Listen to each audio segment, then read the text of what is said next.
roasting pan is awaiting. So one of the most underutilized options for Thanksgiving sides, I think, is Yuca or Cassava or Yucca. Looks like a brown carrot, kind of barky. Cassava is slightly higher on the glycemic index than potatoes per 100 grams. And it works great under a turkey, which I'm going to demonstrate here in a little bit. But again, going back to one of my favorites, about an 8-inch bread knife, serrated. I'm going to cut off the ends, let the knife do the work.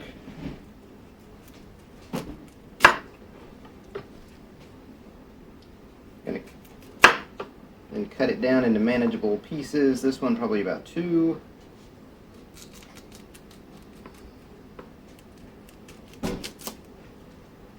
And then I like to split mine down the middle. Rocking back and forth. Let the knife do the work. Now, peeling this is super simple. Underutilized utensil, grapefruit spoon. You can see right here, this is where the skin is. And if you stick it, it doesn't have to be a grapefruit spoon, but you can stick it in right underneath there and wiggle it along. Regular spoon works.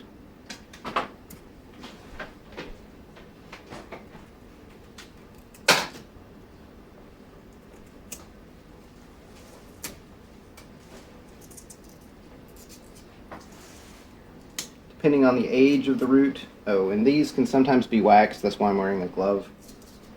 So make sure you clean your knife well.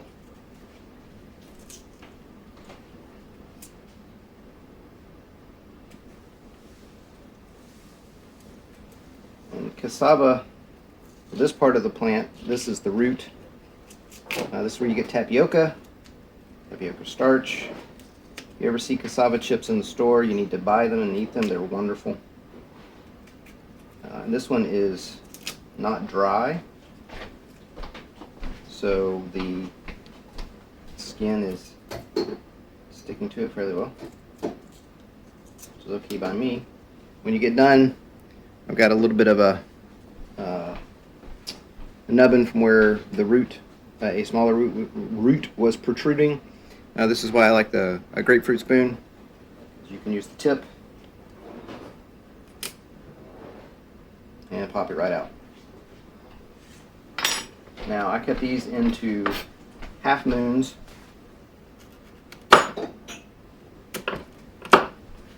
You can pull the knife through it. And then these will go into or underneath our turkey. When you're peeling cassava, you may find a spot that's soft. Cut that off. You don't want to eat it. You may also find something that looks a little woody or is difficult to cut. If it's difficult to cut it off. You don't want to eat it. Additionally, this is probably the best example because this is a plant, this is a root, this was came out of the ground. You can see right here, this is kind of a core, and it can be very stringy. And just by pulling that, you can see that would have been difficult to chew. And when you cut this into slices, you may be able to get that a little bit better. It's hard to, yeah, there we go. There's some more. You just don't want to chew that. Cassava is, I believe, native to Central and South America. We can find it here at our local grocery stores. It's very popular with folks from Central and South America. So you might be able to find it at an international market. They keep for a long time, so the stuff that you may find in the store is not necessarily fresh.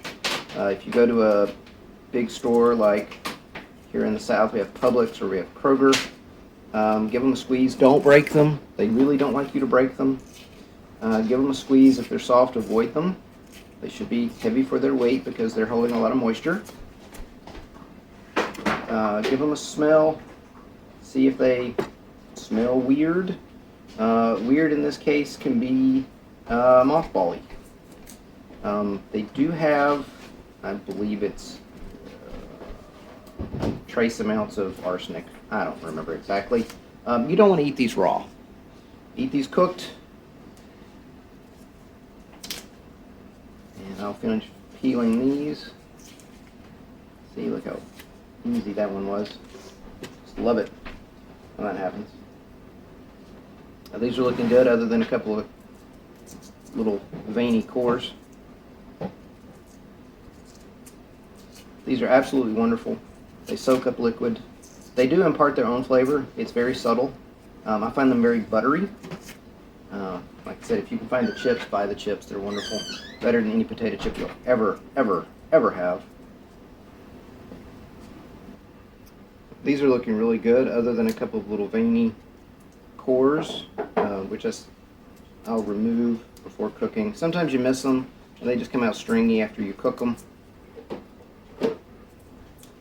Not that big of a deal. Like I said, when you cut these, as you're cutting them, if you run into... My wife is preparing for Thanksgiving and crashing in the background. As you cut these, if they seem overly tough, woody, then you're going to want to not necessarily eat those. And just let the knife do the work. I get these about half an inch thick. And you'll get some dendritis from when you peel it. You just rinse them off. You'll get little bits of bark. Just rinse them off, and they'll be fine. One more to go. So the yucca was cut into half moons, and it swells up and absorbs all of the liquid. And you can see this split in half, and you can see the cracks around this side. It will keep expanding until it almost explodes. And in the gravy, that is what provides all of the body. So to make the gravy, you pull the stuff out of the bottom of the pan. This is got the yucca. You can see some carrot. There's mushrooms and radishes and onions and whatever else. And then some of the juice. And then an immersion blender. No flour, no additional components added to it.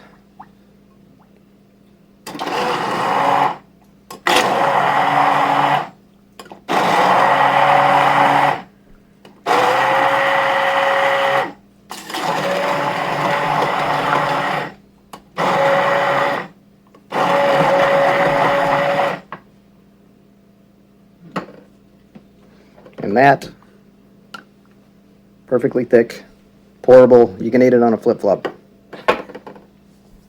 Thanks for watching. I hope you enjoyed it. Too many hobbies. Everyone should be jealous of the pan in the front.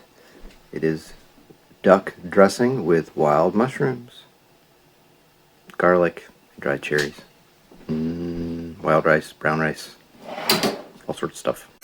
Not enough time. It's a theme song, y'all.